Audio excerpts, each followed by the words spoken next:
Okay, before getting into today's main video, there are a couple of gift codes again. There are actually three different gift codes, but you can only use two of them. So the first one is going to be this one, which is KBSR Gold 10K. However, this is only going to be for the C server, okay? So Southeast Asia server. If you're on the North American server, the gift code is going to be slightly different. It's actually going to be KBSR 10K instead. So let's redeem that and see what we have. Okay, so one ticket of each, not bad. And then the second one, this one's also time limited, so it's going to be KBSR 260418. And if we redeem that, we get the same usual stuff, another ticket and no books. Okay, so today's main video topic is going to be about a very basic concept in this game, which is going to be how to correctly stall out a match, okay? And I'm going to address this in two parts. Number one is going to be in what kind of situation do you want to stall versus you do not want to stall. And then in the second half, I'm going to talk about how to actually stall correctly. So what are going to be the do's and do nots when you actually want to stall and close out a match. Okay, so first of all, in what situation do you actually want to stall? Personally, I think there are two main situations or scenario you can group under. The first one is going to be if you actually just simply run the clock or wait till the last minute to shoot a buzzer beater, you are going to end up winning the match with no chance for the opponent to come back. Okay, so it could be a scenario where let's say you are already leading against the opponent, and if you just run the clock completely, you already win that match. Or let's say you are trailing by 1 point or 2 points away from the opponent. However, if you are able to shoot at the last minute, you overtake them, or for example, you could tie the game going into extra time, however, without giving them a chance to respond. So those kind of situations are kind of, for me, grouped under the same scenario. And in those kind of cases, when you literally just run out the clock, it's going to end up in a favorable position for your team. That is going to be one situation where you do want to stall. Okay. Then the second situation where you want to stall is that you actually want to diminish the effectiveness of enemies' ult. Okay. And the reason is that a lot of ultimate attacks in this game is actually on timer. So for example, Zhong Sakibara, Zhong Aomine, also Hugo to some extent. All of them are actually on a certain timer. Hugo is slightly different in the sense that if you actually waste the time doing your own position, it doesn't actually count towards his ult clock. However, if you actually think about it, let's say he only managed to get his ult ready for the last minute of the match. If you're actually able to waste 40 or 50 seconds in that last 1 minute, effectively you're still leaving them only 10 seconds available where he can't use his ult on that. Maybe his ult duration is actually 30 seconds long. However, there's only 10 seconds left on the clock, and therefore he can't make full use of that. So those are all going to be situations where you just literally want to slow down tempo to effectively just waste the enemy's ult timing. Okay, so that's going to be the second scenario where you want to stall. And then I'm also going to talk about one scenario which I personally don't feel comfortable stalling, and that's going to be when the enemy have a very fast stealer. So the main two example I'm going to say is going to be Kasamasu, especially when he has his ult on, in which case he can actually spam his stealing with a very high chance. So that's one situation where I may not want to stall if I realize there's an enemy Kasamasu, especially if he's actually under his ultimate. Then the second case could be when there is actually a base Kuroko.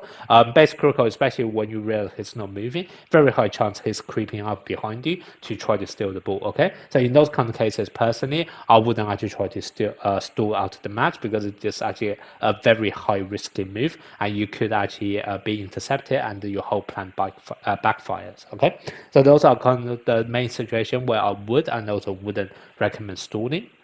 Now, on to the second topic, which is going to be how to actually stall effectively. So the way I'm going to do this is I'm going to talk about a few things I have seen people do, which I strongly do not recommend. And then I'm going to talk about the reason why I do not recommend. And then at the end of the video, I'm going to talk about how to actually then stall out a match correctly. Okay.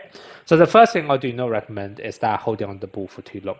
Okay. And the reason for this is that in this game, when you actually keep hold of the ball, if it's more than 2 seconds, the chance of you being stolen is going to increase. Okay. So if, the way to tell is that you can see there's normally going to be a circle right next to your character's name. When you first get the ball, it's going to be green. However, after around 2 seconds, this is actually going to turn into amber. And maybe it might be more than 2 seconds, actually. I feel like it might be more like 3 seconds. But after 2 or 3 seconds, it's going to turn into amber. And then eventually, it's also going to turn into red. As soon as it gets to amber, it kind of already tells you that you are at risk of stalling. And then you need to pass out the ball as soon as possible. Once it gets to red, it's incredibly easy for you to be stolen. Okay, so you definitely want to pass out the ball to your teammate before this turns red. Okay, ideally you want to do it before it even turns amber, but as soon as it turns into amber, you have to absolutely pass the ball at that point. Okay, so that's going to be the first thing I do not recommend people to do, which is just holding onto the ball for too long. Then the second thing I don't recommend people to do, which a lot of time I also see people doing that while holding the ball, is that if they normally have a very fast dribbler, a lot of time I actually see Casamatsu do this a lot, because Casamatsu basically have a way to drive 3 times, and he's actually very fast normally when he's dribbling. And what I tend to see is that people just hold the ball, keep on holding the ball. If there's an opponent coming up to you, then he would try to do a double drive away, and then once again, do not pass, just keep on holding the ball. To me, this is very risky because when you drive, there's actually a chance where you could be bumped, which then means you'll be stopped and then likelihood of being stolen, or you just fall over completely and then becomes a free ball. So once again, for this, I do not recommend. You could get away with it if there's only, for example, one enemy coming towards you. However, a lot of time when you're trying to stall out the match, it's actually very likely that the enemy will be ganging up on whoever is actually holding the ball. And in those kind of cases, this is actually very likely for you to be stopped. So I do not recommend keep on holding the ball and then just drive away when the enemy is approaching. Okay, so that's the second thing I do not recommend. Then the third thing I do not recommend is making long passes. Now, I think this is normally come down to certain times when you haven't really communicated with your teammate, so your teammate is still trying to create open spaces when you actually trying to stall out the match. But basically, in this game, the longer the distance, the more likely is that your pass will be actually intercepted. So if your teammate is actually trying to get open and you are very far away from your teammate, this is actually very likely to be intercepted. And instead, what you actually be doing is just stand somewhat close to your teammate, maybe only 1 or 2% away, and then just keep on doing fast passes next to each other. And remember, you want to pass before this circle turns into amber. So that's kind of why you want to actually keep a close distance to each other and then just frequently pass the ball to each other. Okay, so that's what you should be doing. And then the last thing I also see a lot of people do, which I'm not a great fan of, is that a lot of people tend to stall outside of the 3-pointer line, which I do not understand really why. A lot of people tend to go into a corner to stall. Now, if you have everyone on the same side, all standing in a corner together, and just do what I was talking about earlier, literally just fast passing to each other, then it's probably okay. However, let's say if your teammate is not actually right next to you, this is actually very dangerous because when you actually get into this corner, no matter which direction you're going to pass the ball, very likely it's going to be intercepted. The other reason why I'm also very much against stalling outside the 3-pointer line rather than stalling inside the paint is the fact that, let's say you actually want to close out the match. For example, you want to make a shot, or for example, let's say you actually got stolen.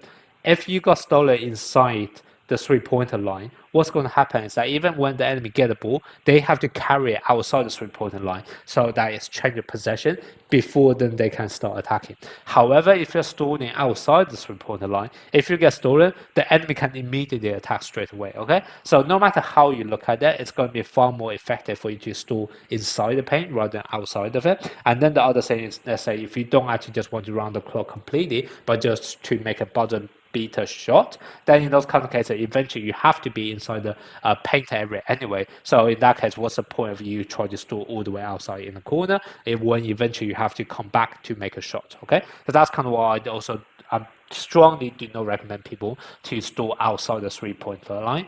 Normally, you should actually be just stalling inside the 3-pointer line and preferably just right next to each other as well. Okay, so those are kind of the main things you do not want to do. So now let's talk about how to actually effectively stall. The way you want to effectively stall is that you start off with a quick message telling your teammate your intention is to stall.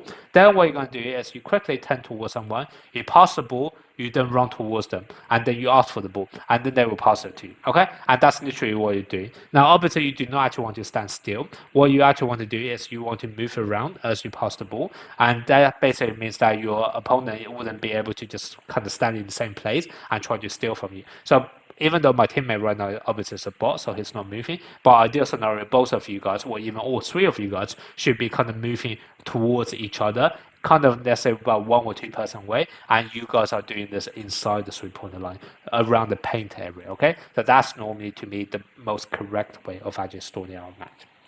Okay, so that's kind of the main thing I want to talk about in this video. I know it's a bit theoretical and a bit boring, but I just see so many people make this mistake when they are trying to close out a match that I feel like it's worth making a video on.